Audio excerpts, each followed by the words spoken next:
The story goes that in Moscow, right after communism fell, a lot of missionaries went into Moscow to preach the gospel.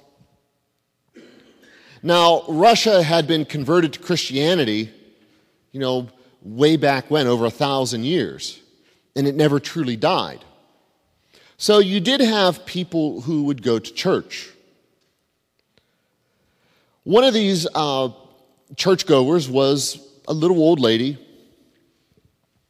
and she had just come out of church, and she was approached by, a street preacher who told her that she needed to have Jesus in her life, that she needed to be saved. And she calmly looked at him and says, "I don't understand. I go to church every week." And he told her, "You have to have Jesus as the very center of your life." And she told him, "I received the Eucharist. You need to be saved. You need to have Jesus as part and parcel." She says, "When I take the Eucharist, Jesus, Jesus can't get any closer because he's part of me." That's the thought I'd like you to focus on today when we celebrate the Eucharist. That Jesus is one with you and you are one with Jesus.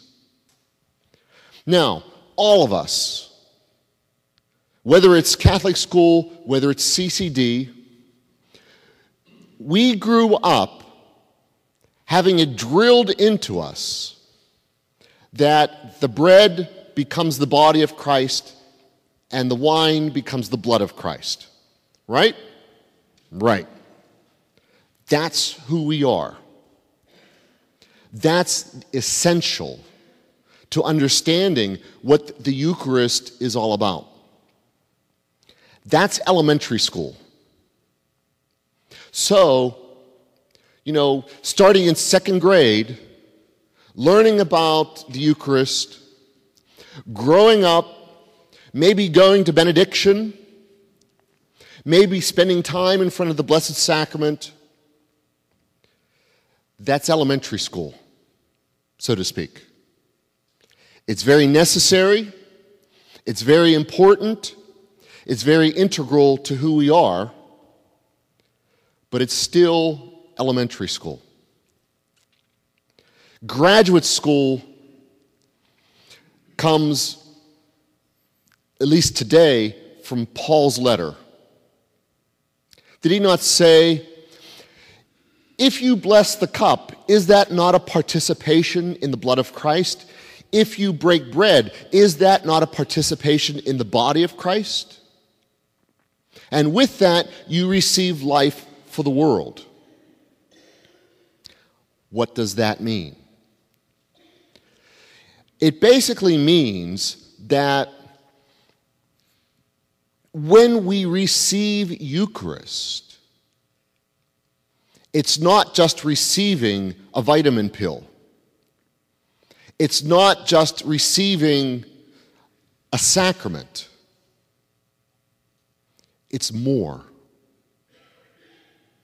By partaking of the sacred host, by partaking of the precious blood, we are becoming one with Christ. And that means we are transformed into the image and likeness of Christ. Not as in a magic pill, not as in a drug, but because we have Christ within us, our attitude changes, our lives change, our very being changes. Last night, I was talking about the Appalachia work campers that came back. We also had a 50th wedding anniversary. To preach the gospel, did the Appalachia work campers just work on roofs? or fix decks. No. To be married 50 years, does it mean that they just said, I do, and lived in the same house for 50 years? No. There's more to it than that.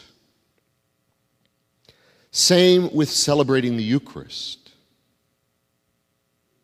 Many people can be very faithful people,